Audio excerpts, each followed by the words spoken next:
YouTube. I feel like it's been a while, so we're gonna open this. Wait a second, there's no garbage bag. We're gonna open it anyway. This is a new product that we're bringing you from Banggood, and it was on recommendation from one of our viewers. And they're really stepping up their game because they have stopped wrapping now as well, which is always exciting. Evidently this one is so cheap that you don't even get a wrapper. So let's see how this goes. This is kind of a second option. The other day we reviewed a plane like this. Man, that is crazy. You can barely see the item from the packaging. Look at this. Where is the item? Oh my goodness. Isn't that crazy? I think they literally cut it out of the packaging. It looks like an empty box. It does, totally. That's awesome. Okay, so we've got the little controller. Okay, boy, there's like tons, hundreds of buttons. I'm sure the instruction manual will tell us what every one of them does. Super clear. You know what's funny? They don't even do anything. At all? No. None of them? They're like fake buttons. Oh, jeez. These do something. That's just, I don't know what that is. Hopefully it's not infrared. It might be. Okay, so this is a cheaper version of an indoor flyer that we reviewed the other day. And I'm actually kind of excited about it because we reviewed this thing the other day, and then I had people complaining that it was expensive. And so we're gonna put them side to side, but I wanna show you all the features of this one first. This has gotta be where the battery goes.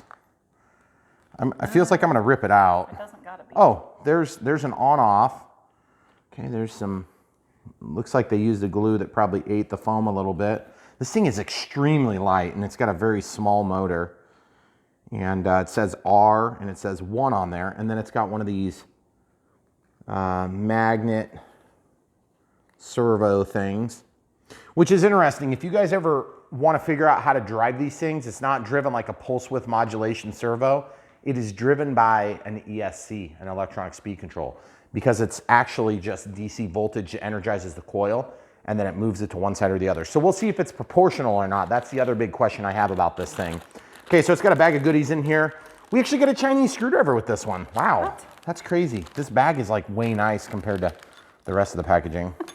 So this has what appears to be a 1S. It's like the Losi style connector. This plugs into, it actually has Zinquin. Input is 5 volts DC, output is 3.7 volts at 400 milliamp hours. Okay, so I'm not seeing any battery, so I've got to open it at some point. Oh, it does have stickers though. That's pretty cool. Oh.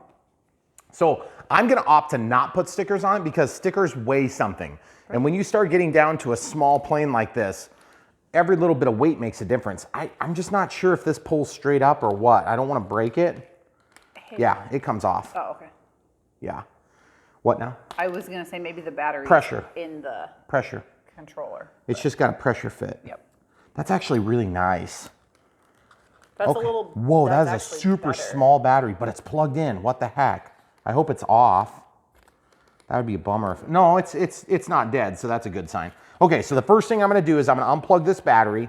The good news is I can charge this. This doesn't have some sort of a weird, unusual connector. This is a, I like to call them a Losi connector, but there's another name for them. And then look at the tape over it. Come up here. Show them this. You can barely even see it because there's tape around it. And I think the tape is to make it fit tight. I'm just gonna try this. Guys, don't untape your lipos. I just wanna see what it says because it should say the size. Yeah, that is actually gonna be part of the bonding around the connections. So I just wanted to see if I could get to the bottom where it tells me. It looks like it's 250 milliamp hours. No, it's a 100 milliamp hour. 100, maybe it's 250 watts. I'm not sure. 250 watts would be a lot. So I'm actually, while I'm at it, since I've got part of that tape off of there, it's plenty strong. I don't do this, guys. If you're not sure what you're doing, don't take tape off of batteries like that. The only reason I'm doing that is because I want to be able to read the label. And this thing is still going to fit in here. So right there. So that's where that drops. It drops all the way down. If you don't quite get it, it'll stand up like that. Okay, so let's talk about charging this thing. Obviously there's a charger included, and that's the first aspect of flying these little toy airplanes. And I say toy airplanes as opposed to a hobby grade airplane. Obviously we review a lot of planes on this channel, a lot of different aircraft, a lot of different planes. And some are just toys and some are hobby grade. This would definitely be in the toy grade. Why did they give us a screwdriver? I don't know. I didn't figure that out. This is so weird. Oh, you know what? I bet it is. Yeah. Seriously? Yeah. I mean, that's pretty good, actually. I'm surprised. So this thing is like really, really inexpensive. I think it's like half the price of that thing, maybe a little bit less. Yeah. And I had a subscriber, well, maybe it was just a viewer, I'm not sure. One of my regulars came on and had a suggestion to review this because they said it was cheaper. And I said, okay, well, that's cool. And to be honest with you, an indoor flying plane like this, I don't want to have to drop a lot of money on it. Right. So I totally get that. 1, 2, 3 AAAs. AAAs. So we'll obviously get those in there. It does come with a spare prop. I'm sure you guys already noticed that. It looks like it's a pressure style. It's labeled the same, so that's always a good sign. That one does say 2. It says R2. This one says R1. So hopefully it's not opposite. If it is opposite, just put it on backward on the prop shaft and it'll still work, but it's not going to be as efficient. So let's walk over to the USB and let's charge this. So we'll go ahead and turn on this Spectrum charger. Actually, we'll turn this one on and then we'll just go. We have a 5 volts at 1 amp charger port there. And we'll just plug this in and see if there's any conditional change. Yep, there's a red light that comes on. That's pretty cool. And so that's going to charge. And then an alternative method would be if you have just a regular, everyday, run-of-the-mill USB plug for charging your cell phone or whatever you have. Where is it? Okay, so we have this charger, and the way you can tell if it's an appropriate charger is super easy. Most of the equipment you're going to want to be charging on is going to have something either printed on here, and it doesn't print anything, so it's going to be 5 volts at whatever. So this output says 5.2 volts at 1.35 amps. Okay, if you have a good adapter like this was for a tablet, then you're going to be fine. It's not going to be a big deal. But generally speaking, these things put out about 5 volts at about 1 amp to about 2 amps, okay? If it's a lot more than that, you could actually damage these things, but I doubt it, okay? So the red light comes on as soon as you plug it in, and that red light will disappear as soon as it's done charging. So if you don't want to use a crappy charger that comes with it, then I'm going to give you one more alternative, and it's going to be a really simple charger like this. Well, there's actually 2 different styles. There's this one, and this one is also fine, but then you have to put USB power to it, and I far prefer this style, and they're not a big difference in price. So I'm actually just going to push you guys to this one if you're looking to buy one. This is a Spectrum microcharger. And the reason I show you this is because there's nothing worse than having to use the provided chargers because they're slow. They really are. Okay, so this is obviously charging. When this is done, if we were going to use this thing, the light would go out. You would know that it's done. So you just unplug this connector here. In this case, so we're going to plug into the Molex one. You see how it says Molex there? You can plug into any of these 4. There's 4 charger ports. Try that. And just slide it in so it plugs in. And then we already did the work of figuring out that this is 100 milliamp hours. So you have to click, and then in this case, you have to type in 0.1 amp hours. And then press and hold, and it'll start. Okay. So this is at 3.84 volts. That's really good. That means that it is at an appropriate storage level. So LiPos discharge from 4.2 volts to about 3.5, 3.3, somewhere in there. And if you get below that, like into the 2.5, 2.3, your charger is not going to recognize it. It's going to think it's an open circuit. So that's why you have to know that. So without further ado, it looks like that's everything in the package. The stickers here, if you wanted to use the stickers, you can use the stickers. There is an instruction manual. The instruction manual says 2.4 gigahertz, 2.4 full scale electromagnetic steering gear 2-channel remote control glider. Okay. It's the longest name ever. Yes, indoor biplane glider. This is for 14 plus. This all seems pretty legit so far. Electromagnetic servo is very precise part. Do not pull the servo to avoid any damage. And what they're talking about is just look how weak this is. It's barely held on there. And that is a true thing. So you got to be careful about that. And that's just the nature of this style of servo. even if there was a piece of tape there, it's weak enough that it can't overwhelm that pressure from a piece of tape. So it does have to float like that. And plus, notice that this is pointed up a little bit. So when you give throttle, it's gonna wanna go up. And then when you let off the throttle, it's gonna keep gliding. And then when you give it throttle, it's gonna go up, and so on and so forth. So throttle management takes care of the pesky elevator that you don't have. So what else do we have in the instruction manual? It just talks about the spare propeller, the instruction manual. This is called the ZSX-280 glider instructions. Man, so far these are actually pretty good instructions. It does say what the controller should do. LED light switch, okay. All right, so what we'll do now is we'll pause, we'll get ourselves 3 AAA batteries, and we'll show you how to put those in real quick and come right back. Okay, so we have the ZSX-280 here. We're gonna throw these 3 AAAs in here. The flat part of the battery goes up against the spring. There's 3 of them, very simple.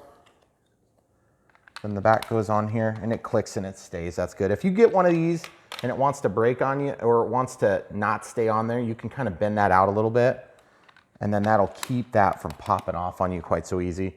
And I make a habit of ZXS-280, okay? Because when you get about 100 of these things, it's really hard to remember which one's which. I also marked the battery, just ultrafine Sharpie, and it makes it real easy to tell what you've got. Okay, so if you were to put the decals on, they do have a picture here, but it also doesn't have decals. So I guess it's kind of up to you to decide where you want to put the decals. I think on the product box, there may have actually been a picture that shows kind of where they intend. It's right here, it shows. See, there's one on the tail and then one on the face there. But like I said, I want to hold the weight down as much as possible, provided we don't need to strengthen a part. So these ones would go on the wing, like right here, and then right here. And then these go up here. One goes here, and then one goes there. And then these go vertical on the tail feathers, or on the vertical stabilizer here. So you can put them wherever you want, but that's, like I said, I'm gonna hold the weight down by not doing this. Speaking of holding the weight down, let's do a comparison of weight here real quick before we even fly, mostly because my battery is charging. Okay, this is in grams. I'm gonna go ahead and put it on the scale with the lid. So we're at 21 grams. Can you make sure there's not a glare on that? Mm-hmm. Okay, so 21 grams without the battery. Obviously, you're gonna be all up flying weight. This is at 3.89 volts, by the way. So that beeped, it was upset with me for pulling it off of there. So I labeled this ZSX-280, 100 milliamp hour. So now we're 26 grams. 26 grams. Okay. So now if we put this one on here, it's got a little pocket to hold the battery. That's 24 grams. So it's got a lower wing loading because this is got a bigger surface area for the wings. So my expectation is, but this has, I don't know, the airfoils seem about the same. It's actually just a smaller wing. So we'll see which one's better engineered. That tail design is similar, but it's more centered. Okay, so the ZT model, S Sport or whatever they called this thing. This is supposed to be EPP, I think, but this looks like EPO. So EPO is more bendy and foldy. So that's actually a good thing. This thing is more like polystyrene, but it's got a little bit of bend to it, but this feels a lot like a paper plate. It's very light, but it's more brittle, okay? But then the body of it is maybe a different material. So that being said, those are actually quality values. This is better for that, but if it's heavier, you know, it may need to go faster to stay flying. Okay, so that being said, we're not gonna fly for 30 minutes, so let's go ahead and first of all, look at the transmitter. Okay, so the power's over here, and this is off. Of course, it's not indicated anywhere on there. And then the battery itself, we're not fully charged, but we're gonna try this anyway. Just plugging this in. There is a power switch on the bottom, so I'm gonna just slide this in here. And that falls all the way down in there, and I just wanna put that out of the way, but I don't want it to be hard to get out of there. And you can use this to hook the wires when you're going to take it back out. So this kind of rocks down and then snaps in, okay? Really easy. And then this power switch, you can turn it on. There's a red light, Okay, all the way up with throttle, all the way down. Okay, so good power. Whoa, look at that. So I want to show you guys something. Okay, this is called proportional controls. Proportional controls, this may be partial proportional controls. See how it moves a little bit, and then as you move further, it goes further. There's not a ton of dexterity there, but it is actually changing the electromagnetic field with some level of proportion, okay? So yes, you can just, you know, put the stick all the way back and forth, and it feels like it's pretty strong. But then obviously once you get to flying, see, it doesn't take much pressure. It doesn't have a lot of strength, you know? Okay? So that being said, let's go ahead and try flying this here. Okay? So that was an epic fail so far, but not surprised. I'm gonna be right there. See, this feels pretty heavy. So we're gonna see. Okay, there we go. Gave it some speed that time. Okay, so it seems to be pretty robust. I mean, it's not gonna break. Feels like it wants to move pretty quick though. Now it could just be a trimming issue because it feels like it really wants to go kind of to the left. So let's see if there's any trim adjustments on here. Looks like rudder stick power, and see there's no trim here. Oh, okay, so let's look at this. That changes the status of the light. I wonder if the one is with the gyro on and without. I think it's just lights for like enjoyment.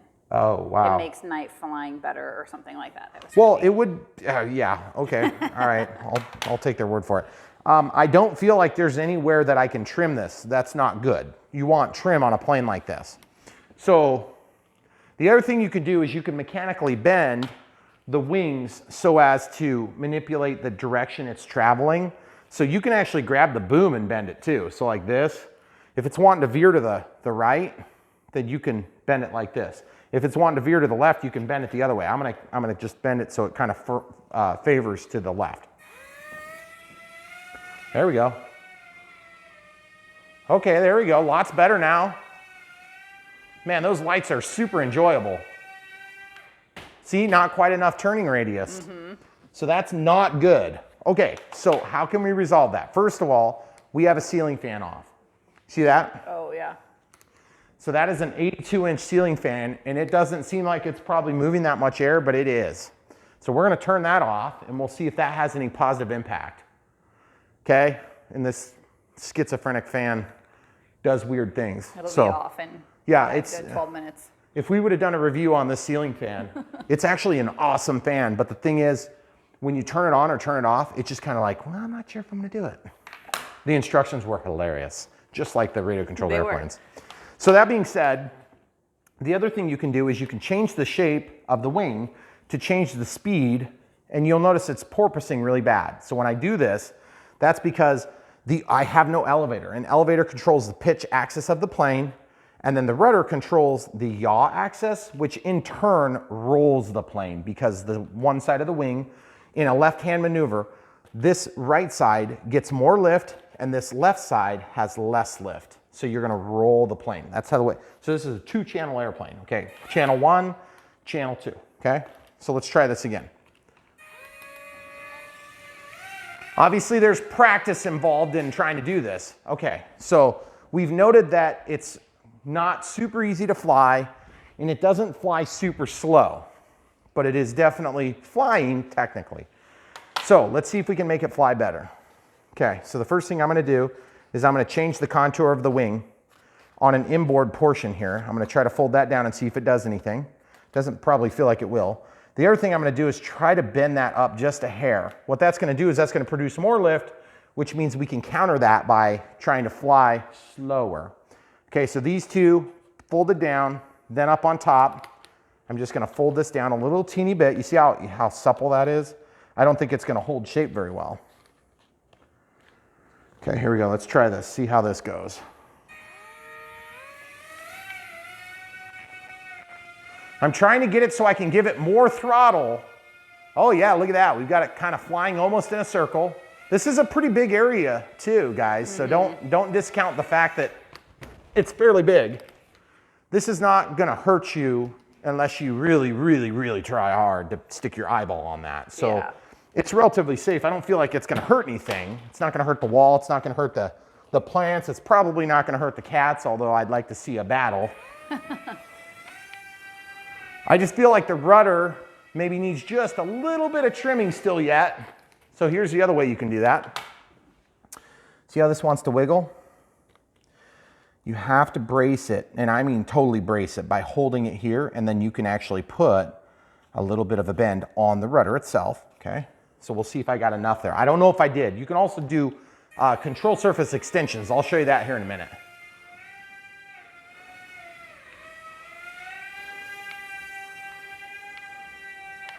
Okay, so as you can see, it gets the porpoising really bad. The other thing I'd like to do on this plane that would really help the performance a ton is I would like the battery to not be as far forward, because right now it's making it a little bit nose heavy. So let's look at that and see if we can adjust that. So there's two ways to adjust the nose heaviness of this plane. One, you can add weight to the back, which will be a derogatory thing, or you can move the weight back, which that's what we're gonna try. This is gonna make it kind of a little bit tipsy-turvy though. Let's see if we can put it back here. That's another trick I've done in the past, and that's gonna make the plane a little bit more tail heavy, which actually hurts the stability of the plane, but it's gonna help with the problems we're having, okay? I don't know if it'll stay. We'll try it first. It's just sitting there with just a little pressure. Yeah, way too tail heavy. Okay, so it's not gonna be able to fly like that. So the other option is you can grab clear tape, and this is another thing I've done before, and this usually works. There's multiple different ways you can get these little things to fly. And you're probably thinking, that's a lot of work to make that thing fly well. Yes, that's normal. Trust me, okay? So, and you can make this stuff work more permanently. I'm just testing it right now, okay? So, proof of concept before we get, you know, carvy with the foam.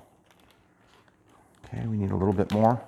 This type of foam does not like to stick tape to, okay? Whoa, see how slick it is? I mean, that's like legit how slick it is. Okay, so we just moved it back. It was here, now it's here. So we'll see if that's enough. Okay, so you see how it's wanting to go to the right? That's because the battery is off to the right side now. So if you move the battery out of the battery holder and you put it on the side like this, that's going to impact adversely your flight performance, which we just learned. Okay, so watch what I'm doing here, camera crew. Do you have enough length to tape it to the bottom? That's what I was just going to do. Sorry. Okay, so we're just trying to get the tape. Now that it's stuck on there good, I'm just trying to do this without gouging it crazy with my fingernails. Okay, and I don't want to add any more weight than I have to. We'll just leave that there for now. It's fine. Okay, so just a little bit of tape. I like your plan though. I would really like it to be this way. That's better.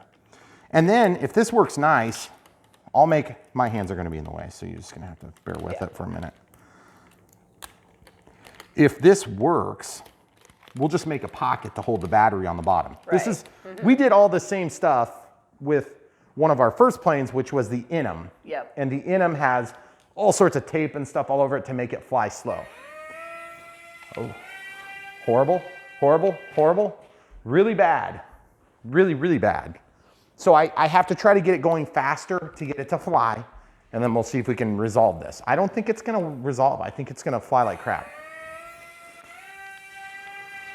See, I can't get enough authority from the rudder now that we've moved the center of gravity back. So the plane, you're never gonna have enough airspeed in combination at the right time. So you're gonna pivot at the wrong time, and that's why this isn't working. So let's go ahead and try this. There is another way to resolve this though, guys. So don't worry, all hope is not yet lost. If you bought this thing and you're like, please, Brian, I am desperate to fly this plane. Completely desperate. Don't worry, we're gonna get it flying. We're gonna make it fly well by the time we hang up this video. I can guarantee you that. Because this thing is not that far off from being right. And they're fun to have, like when the weather is crummy and you can't go outside. They're more fun when they fly good. Yeah. That being said, I don't want to turn you guys off from the concept. So, you remember how we were having problems where this wasn't wanting to turn enough? Okay, so the first thing I'm going to do is I'm going to extend this rudder, okay? So I'm going to use just a simple piece of tape. I use simple tools for this sort of thing for two reasons. Because I know most people have tape, okay? Tape is not like a really hard thing to come by. If you're buying a $30 airplane or a $50 airplane, I don't want to talk about having, you know, $700 chargers. You know, this thing is what, like $30 or $40. So you can get that if you have 6 of these planes, you can charge all your batteries, you know, at the same time. So I'm just going to trim those so it kind of matches the overall length of the control surface. Now, it's possible that this is going to be a waste of time, but this is why we do tests, okay? You come to this channel for the mods and for the awesome reviews, not necessarily because I do a good job taping. Okay, so you see how it went to the right really bad? That's not good. We want to fix that. So I'm gonna start by show the people from here. You see that? I just need to try to kind of favor that to the other side. So that's gonna basically change our control surface shape a little teeny bit. Okay, we also put a little bit of weight on the tail. Like I said, this tape weighs something. You see what I just did there? Now it's really pulled over, so hopefully I didn't overdo it. I probably did. See, now that's crazy. You would have thought it would have gone the other way when I just did that. Why did it go so far that direction? Oh, you know why? Okay, so this is the way they do it in real planes. This is almost acting like a trim tab. So now that's gonna move this when it gets some air pressure on it. And so it's stronger than the impact of the magnetic field. So I have to fix that now. So I wonder if maybe this concept is not gonna work real great on this plane. Okay, so I'm gonna pull this now to the opposite side. See, and it's counter to what we actually want it to do. So let's see if that worked. I doubt it, but let's find out. Would you look at that? Sorry. The one time I don't move back. Look at it. It's going in that circle. That is awesome. Look at that. And it's flying. Almost hands-free right now, but a little bit fast. That's full throttle. And did you see it attacking its competition? This is the real deal. Now, if you haven't seen a contrary solution, look at that. We've got it. We want it to turn left, so we have the rudder turning right. That makes perfect sense. Now, come over here, camera crew. I want to show you another way to do the same thing. So what I'm going to do is I'm actually going to very carefully, without breaking this, I'm going to pull that off of there. That worked okay, but I'm going to show you one other method. Okay, this is also a pretty easy way to do it. You can just do it with a straight piece of tape, and I'm going to create some drag out here at the wingtip. Okay, why at the wingtip, camera crew? You should know this. Why at the wingtip? See this, how I did that? How now it's like sticking up, and then this is also going to stick down. So watch how I do this. I'm going to fold it back, and it's going to stick up and down. Why would you do it at the wingtip? It's going to have the most impact. The most leverage. Right. From the center of the plane, it's going to pull this way, okay? So remember, we pulled that weird kick on the back. And we put it on the top wing.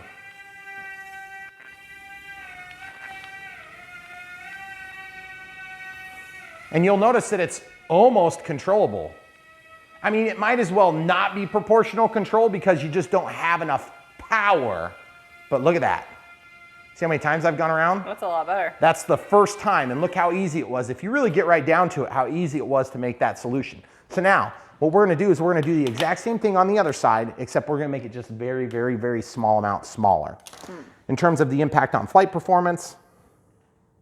Okay, so it just sticks down. Now watch how I do this. It's clear, and I don't want it to be seen in flight. I just want it to be seen on camera, so hopefully you guys can see this okay.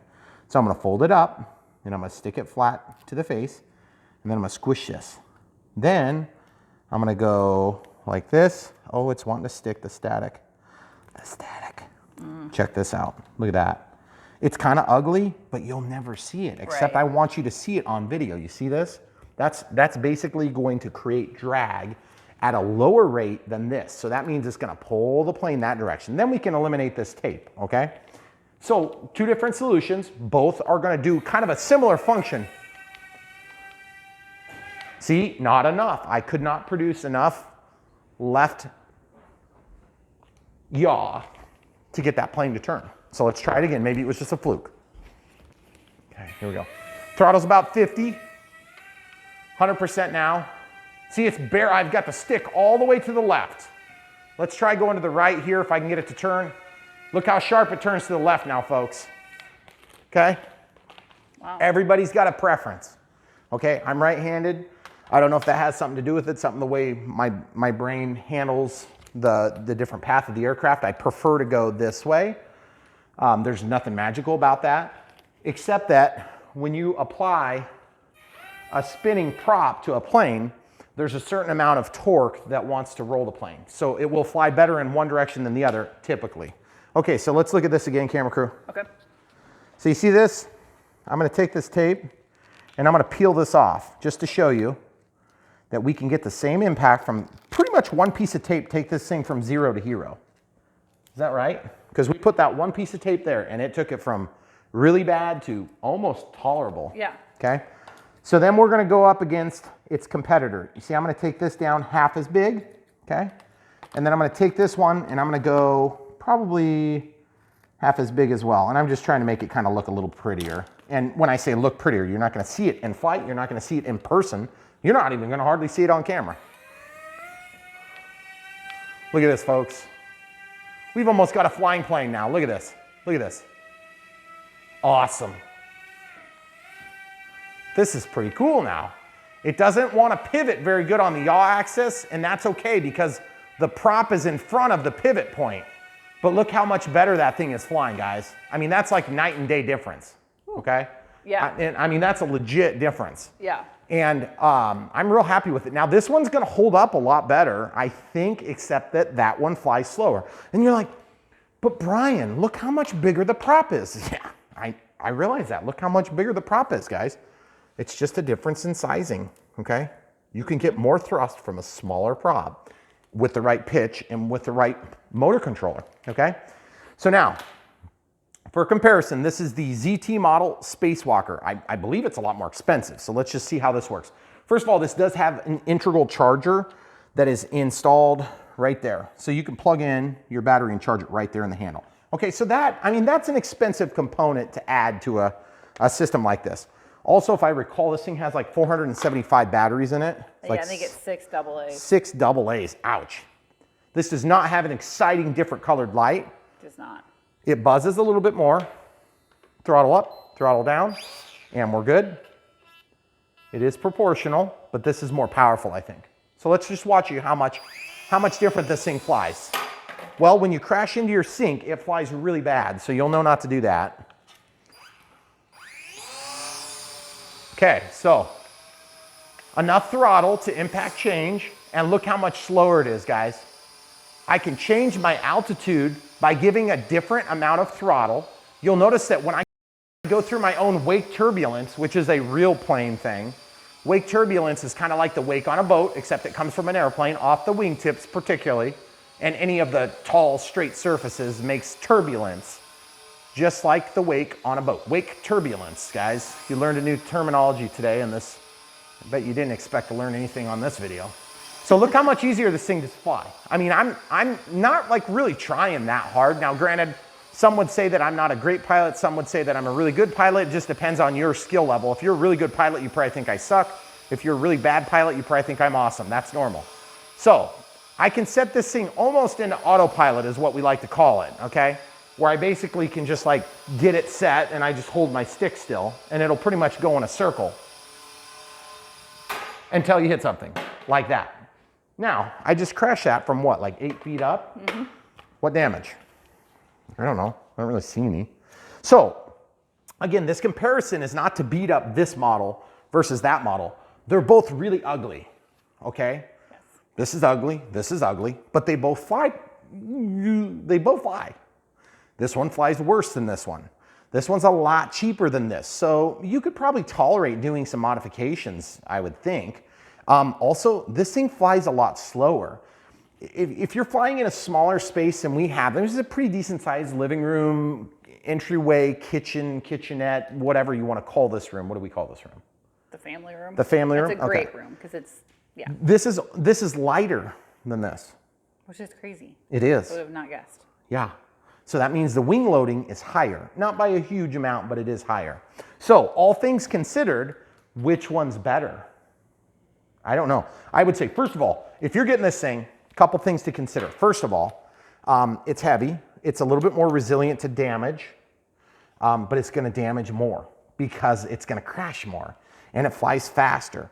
But you can correct a lot of the worst flight tendencies by doing a very simple modification, which you learned on Brian Phillips RC right here, and you've seen it before. You could do that a couple of different ways. That's the only way you can do it. But let's just show you this one again. And this does have the cool LEDs, which, I mean, actually are pretty cool if you really get right down to it. Because if you're talking about the difference in features, this plane technically has more features in that it has a little flashy light that changes colors. You see it? When I click that button, it changes. Like, I don't really care, and it doesn't really impact my life very much. You can't see it though.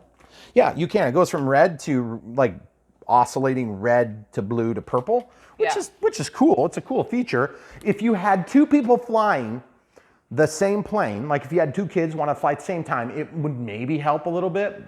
Hey, it just changed to like a flash fast with green. I wonder if that's like a battery indicator. It says there's a warning. It's possible. It's possible, camera crew. When you did that. It does glide nicely. And to be honest, I feel like this one, maybe if you were using it as a glider, which, I mean, there's Chuck gliders don't have motors. They're more fun. They're cooler looking. This, okay, so let's Chuck glide this. Okay, so that, I mean, that looked a little pansy-esque, I realize. I get it.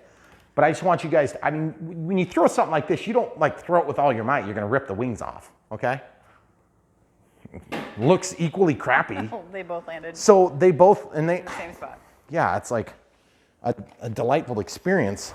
Gonna end up with a bunch of little planes here pretty soon. So which one's better? I mean, this one's better. Yeah. I would say this one's definitely better. But at 3 times or twice the cost, is it that much better? I don't think so. I mean, I think they're both all right. Am I gonna, you know, like, am I gonna return my Carbon Z Cub and just buy this instead? No. I mean, these are not end-all cure-alls. These are great fun projects for when it's too windy outside, or it's raining, or it's snowing and raining and windy and crappy. But which one am I gonna go to fly? I mean, I'm not gonna, oh, the other thing is this one, the battery likes to pop out like crazy. It does. Also, this one has the micro PH1S connector, which, ironically enough, will charge on this very charger, which is really nice. So it's a little harder to get that battery out too. There's a big difference in the transmitters too. Do you have a preference? Yeah, the bigger one is easier to use. It's a little bit better fit. This also has a geared motor. This is a direct drive motor, meaning that when I give throttle, it's just stuck straight onto the motor. This one has a gear, see? So there's a transition from a motor to a gear. So you increase the torque by going from a small, fast spinning shaft to a larger gear, okay? So let's just see them again, side by side. Notice I don't have to really throw it, I just launch it, okay? That's 50% throttle, 60, 50, and then it kind of gets out of that porpoising oscillation. And then you'll notice that with a little bit more throttle, I can gain altitude, or if I really want to like immediately crash, I can go full throttle. But you'll notice there's not a big difference, okay? Now I'm out of the throttle and I'm gonna basically crash immediately, okay? So now this plane, full throttle and a little bit of a hand launch, and then back off the throttle, get it to stop porpoising, fly over your little airport in your kitchen, if you're lucky, like I am, and then basically get the porpoise out, and then once you get going about right, you're gonna be 50 to 60% throttle, and then you can make a Christmas tree decoration out of it. I hate this controller compared to this controller. It's crappy. It's a lot smaller, it's a lot harder to use. It does have one extra feature. That's true. This one has one extra feature that's actually useful, like charging the battery. If you don't want a million chargers sitting out and you want this little plane accessible, you can come home from a long day of hard work and you just want to fly your little plane and you want to sit there and stew over the fact that it's crappy outside and you can't fly a better plane. This is a great one. It does also have that safety feature of when you crash, the battery always seems to pop out. Now, is that really a big safety feature? No, it's an accident.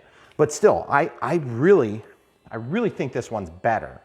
I would say that it's significantly better. Enough better that if I was in the market for an indoor flying plane that was cheap-ish, and I'm not talking about Night Vapor cheap, I'm talking about Banggood cheap, okay? So there is a difference.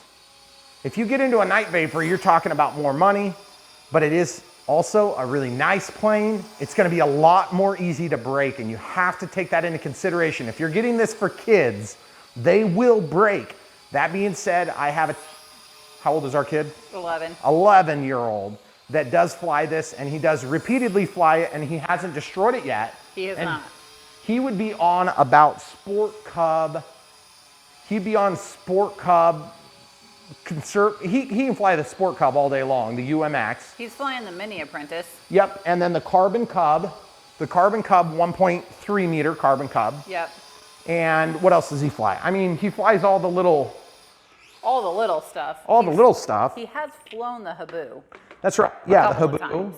So, I mean, just to give you an idea of whether or not you could handle this, he doesn't fly it as good as I do. He takes less risks than I do. That's true. So, which one's better? I'll let you guys make up your mind. My mind would be this one's better. Yep. It's also a lot more expensive. So, I mean, they're both good. They're both fun. You might as well just buy both, and then you can review them yourself. That being said, there is one thing I really like about these models, and that is what a cool little system. Do you hear the buzz? Yep. That's this one. This one doesn't buzz. Did that one buzz from the very beginning? Hey, listen. Watch this. Watch this. Oh, yeah. It does trim. I forgot about that. That is a big deal, guys. Yeah. Trim is huge. It's huge. If you don't have trim, you might as well not be flying, unless you have tape. If you have tape, you can trim it yourself, and you can make your own trim tabs. Also, look how much stronger this is. I want to show you guys this. Okay, camera crew, can you hold that stick over? Not this one, that one. This one? Yep, Which move way? it all the way to one side. Okay, so I want you to move that. I'm going to move this one. Okay, so let's look at the difference in power. Not even a thought. Also, not really a thought. They're probably real similar in strength. Go ahead and go the other way with it. Huh? No, that's stronger because I can move the weight of the plane. There ain't no way I can move the weight of this plane. So that being said, there's definitely a quality component that is better on the ZT model, and you're paying for it. Also, this had a lot bigger package. A lot bigger package. Yeah. This thing had a smaller package. I actually really like the way this looks better. I think it's more cool, and I think this is more ugly, but they're both ugly. Well, and I know you said there are different types of foam because the blue one is more the styrofoamy, but it's been crashed a lot. A lot. You guys have both flown it a lot. And also, this has a better fit and finish on it. Look how much crappier this one looks here. This is the China glue. Oh, yes. Okay. That's true. Also, this only has one coil here. This has two coils, which is kind of interesting. You'll notice that? Yeah, you see there's one coil here, and then there's one coil there, which is kind of weird. I'm not sure why that is. Oh, you know what it is? I think that this is where the wire comes in, and then this is where the wire goes out to the coil, okay? So those are motor winding wires, in case you're wondering what that little brassy looking wire is. And all that is exactly what they would use in a motor, and it's very small. So again, to recap, heavier? Nope, heavier. Trimmable? Not trimmable. Prettier? Uglier. Cooler light function, but it's totally useless. Better charger, and this didn't come with any other charger, did it? Doesn't matter, I'm not using it anyway. This thing has the charger in the controller, and this one doesn't, okay? So if you intend to charge this with the, your charger, you're gonna have to use the charger, which means you do have to have a USB device. And that could be a laptop or even a cell phone if you've got the right adapter. I'm not a big fan of using USB adapters to charge stuff, but that's just kind of the nature of the beast. The reason they do that is because when you sell stuff all across the world, you've got Indian plugs, you've got Chinese plugs, you've got Brazilian plugs, you've got the AC plugs that we use that we're used to up here in North America, and then you have a million other types. So for China to produce all those different AC adapters gets really expensive, like way more expensive than this plane cost to make. So that's why you don't get it, and you get the USB plug instead. Also, the USB voltage is perfect for charging a little 3.7 volt. That's a nominal voltage. 4.2 is where it goes to be charged at full, and then it comes down to about 3.5, 3.3, somewhere in there, and then that's when it's discharged, or that's when it's considered discharge in a LiPo. The other thing too, okay, so let's talk LiPo safety for about 2 minutes. 2 minutes, we're not gonna talk that long. LiPos are the most dangerous part of this transaction. You don't need to worry about cutting your fingers. You don't need to worry about cutting your face unless you really are being insanely reckless. Yeah. Also, I just thought of this too. When you go outside to fly this, it's gonna fly like crap, okay? Yeah. If you have a bigger area, like maybe a barn or a 3 or 4 car garage, you could probably get away with this, but it's still gonna fly like crap compared to this because this flies slower. If it's, let's say you have a 1 mile an hour wind, this one might edge out the plane a little bit. This one might be better, 1 or 2 miles an hour. And I'm talking tops because this thing will blow away. Yeah. Okay, so not really an outside flying plane. I would highly not recommend that. This has a better battery. I like this battery better. These connectors are much less prone to problems.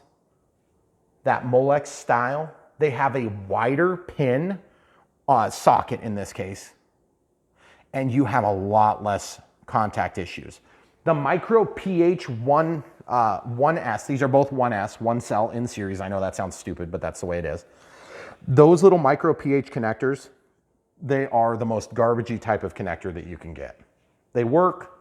They have a really steep pitch. So when the pin slides in, I think what happens is it just weakens this bend. It eventually gets up here and it just doesn't make a very good contact. This has a lower pitch and it's also wider. It's got a, when I say a pitch, I mean when the pin slides in, it pushes a spring-loaded terminal out of the way, okay? And this is the Molex, and then this is the Micro PH1. It's about 5 times thinner, okay? The manual was a lot better on this. Yeah, it's actually in English. Thoughts that you could understand. The power increasing and the aircraft accelerating. The power decreasing and the aircraft decelerating. Well, that's actually a sentence, and it's in English. It's not like Chinglish. That being said, I don't even know if there was a manual with this. I can't remember. I mean, I'm sure it was. I think there was. We had the most ridiculous manual the other day on that red plane we did. Is that the one that was really bad? It was so hilarious. It was really entertaining. But completely useless. Totally. That being said, I'm actually quite impressed with this is a well-written manual. It's mostly English. They didn't ask us to pack any food when we go flying because that's evidently an important thing in China. Because you may be there all day, so you want to pack food and water. But if you were that was literally in the manual from the red plane. Yes. If you were getting that plane as a gift for somebody that didn't really know how to fly well, you're going to be super frustrated. Right, but you could open that manual there and figure out what to do. But don't get this for somebody that doesn't know how to fly necessarily. You'll just be frustrated. No, I shouldn't say that. Could you learn to fly from something like this? You could learn some bad habits. You have to want to fly. Yeah, it's harder. This is not easy. Right. Okay, so like if you go onto Horizon, and we'll eventually review this, but if you have like a night Vapor, we have an old Vapor, but it was it's got like a cellophane wing. It's very, very light. It runs on the Micro PH style connectors, but it'll run like a 150 milliamp battery or a 100 milliamp battery, so it's quite a bit larger. This is actually a small battery. I like this battery a lot. It's probably one of the best features of this plane. That being said, I feel like they designed this one good because the battery is stored. You don't have to go searching for it. You just leave it in there, but disconnected. That's the way you can do it safely. And discharge these packs. But Brian, how do I discharge a pack that I don't have a discharger for? You have a plane. Just fly it until it's discharged. I had people ask me that all the time. Just discharge it, and then when it's done, just store it uncharged. And when you're ready to fly it, go ahead and plug it in and charge it. You'll have better life expectancy from your batteries. And never leave the LiPo plugged into your plane. Kids, if you're buying this for your kids, do not let your LiPo be plugged into this plane, because they become more dangerous if they're outside of the range that the chemistry is normal. So if you're above 4.2 volts, it's dangerous. It could catch on fire. Now, granted, a fire on one of these is going to be like a poof. It's going to be gone and done. But still, be careful. And then if it goes outside of the range below, then it can also cause problems, because they can puff and then they can burst into flames too. That's a LiPo, a lithium polymer. So any questions you guys have, leave them in the comments below. We went through probably a lot more questions than you knew existed if you're looking at this plane for enjoyment. Definitely cool plane. Is it the best plane in the market? No, of course not, but it's fun, and you can definitely fly this inside your house if you have a reasonably sized living room. And keep in mind, this is a pretty big living room. Should we measure so that people know how wide it is? How wide is it? It's like 24 or something. Yeah, and then like 16 22. high in the center. Yeah. So I mean, we have a lot of headspace. These things look like, well, why would you want all these things hanging down if you're gonna be flying planes in your living room? Well, that was my thought too. Well, someone else lives here besides you. Well, that's true. That's true. So the living room space, it's fairly wide and spread out. So if you have a bigger space, no problem. If you have a smaller space, this thing's probably not an option, you know? Yeah. So I would definitely go for this one. And yes, this actually flies really good. It's a joy to fly. The Inum was like this. It flew like crap, but it had the crappy foam like this, and it was way ugly still. Yeah. And it was not a biplane. Okay, so the wing loading was way higher. That was even smaller. It was smaller. Right? It was only a 10-gram plane. That's right. Or no, it was like 8 grams when it was new, and then I made it heavier. That had little landing gears on it, and it was cool, but that was a fairly expensive plane. I think it was like 60 or 70 bucks. Really? Yeah. But there's something to be said if you're learning to fly and you kind of know to take a plane like that and do the modifications and see how it changes the flight characteristics. You learn. You learn stuff from that. Yep. But you're also going to learn that like this is not powerful enough. That thing is underpowered. Right. It needs to be doubly as strong, or the whole arm needed to be longer on this to make that effective, because it has to be out further to need, because there's a certain amount of torque requirement to actually pivot this plane in flight. So that was not well engineered. This one was much more well engineered. Very good. Did I get that right? Yes. Okay, so we've checked the weight. We've checked, obviously you don't need any drone registry for these things. They're well below the 250 gram limit. If you try to put a camera on there, good luck with that. Leave your questions in the description, or excuse me, leave your questions in the comments below. We'll try to help you if we can. We've pretty much talked about everything I know on these. That being said, if you want to buy one or the other or both, definitely check the links in the description below. That is the way that you help support our channel, that and watching the videos and the ads and things like that play. We appreciate you guys watching the videos. Sometimes they're a little longer than you might think they need to be, and that's fine. If it's too long, maybe just watch the part you want and then click on the link in the description below and you can buy the plane.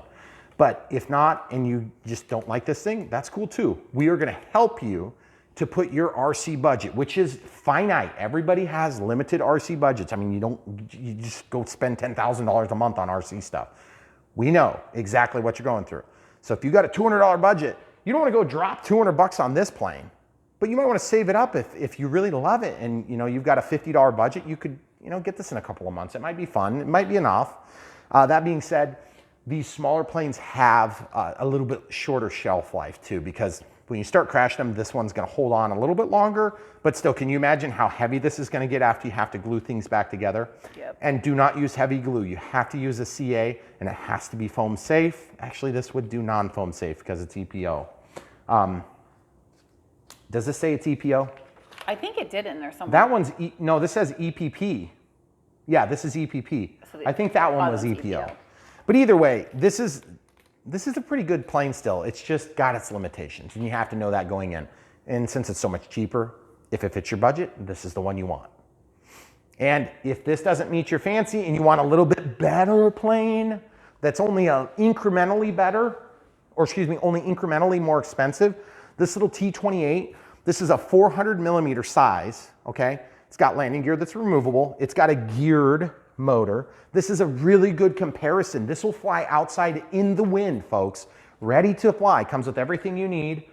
Which transmitter does that go with? That goes with this. This is an E-Sheen model. We link to these in like pretty much all our videos because they're great. They're a little Warbird series. You can get this in a P-51. You can get this in an F4U Corsair.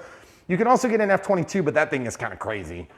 Fun, but crazy. These actually fly pretty good. They might not be a bad first plane. Just to give you an idea of price comparison, I don't talk price on this channel almost ever, except when there's a direct comparison brought on by price. For this plane, you can almost get this. It's real close, okay? Ready to fly, ready to fly. You're gonna get everything you need with the exception of whatever comes in the back, you know, for batteries, AA's or AAA's. This one did take a lot of batteries, right? Yeah, I think that was a 6. 4. Oh, it is a 4. Yeah, it's 4, but it's 4 AA's. It was the red that was a 6. Yeah, and those are 3 AAA's. Yep. So that being said, this plane is detailed, it's really pretty, it flies great, and it's got auto leveling. But not inside. No, you're not flying this thing inside. Now that being said, this will stand up to rigors of real flight outside. Yes. That's pretty cool. So then when you advance from something like that, there's only 4,000 more choices, and that's why you need Brian Phillips RC, because I'm gonna show you the crappiest, cheapest junk from China that you would never wish on your worst enemy, unless your budget's tight, and then you would love it. Or I can show you, you know, the slightly more expensive, cheapest crap from China that's also awesome. Okay, this is actually a pretty expensive plane, but it's also cool. And then you guys won't believe me when I tell you this, because you're gonna think I'm full of it, and I'm not. Just check the links and you can see the price. This thing comes ready to fly. 3 brushless motors, flight controller, LEDs top and bottom, JJRC. This is a VTOL. You can take off, fly it like this, spin it around, flip back inside this living room. And then you can press a button and you can fly it outside. You can fly it like an airplane. And it does all 3 except for the forward flight really good. The forward flight's a little bit hokey, but still it does all of them. It is the coolest thing. Comes with like a 1,000 milliamp hour. I think it's a 3S pack, comes with a charger, everything you need. And this thing is only a little teeny bit more expensive than that, which is less than twice the cost of this, okay? That's why you watch Brian Phillips RC, because I'm gonna show you there are so many different things out there that, and this thing is awesome. And I mean, you can fly this thing in here, no problem. It's got a barometer for altitude hold. It's very good, very good. Comes with spare props, all the stuff you would expect. And I'm telling you, your RC budget, I mean, you'll be amazed what you can buy from this brand, but then not from this brand. It's just incredible. And we do a lot of it. Literally thousands of videos for you folks. So the ways you can help, if you want this plane that's relatively expensive, and we always get tons of crap when we review these things and they're expensive. Like, I don't know how much they cost. I mean, these things, if you're in India, the shipping may cost more than the plane. If you're in New Zealand, it's gonna be worse, okay? If you're in Australia, it's gonna be way worse. If you're in New England, you know, it's gonna be probably the same as it is for here in central Iowa. But I'm telling you, the shipping is a huge factor in these things, guys. Don't forget that. Buy this one if you want it to fly better. Come back for more.